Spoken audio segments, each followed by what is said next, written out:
Tap water inlet. Connect one end to the machine, the other end to the water source. Drain outlet. Connect one end to the machine, the other end to the drain pipe. DI water outlet.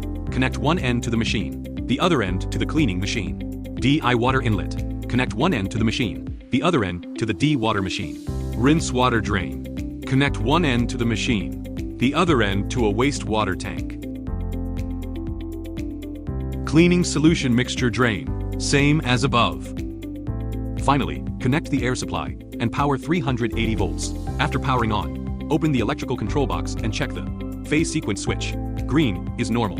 If red, swap the two live wires. Check the phase sequence switch using the same method as above. Green is normal. If red, swap the two live wires. Turn the key to start the machine. It operates automatically to produce water. Turn the key to start the machine. The home screen allows selection of Chinese, English system. Click Enter the operation system. Click Set Parameter. Here have 10 parameter lists. You can set the time and temperature for each list.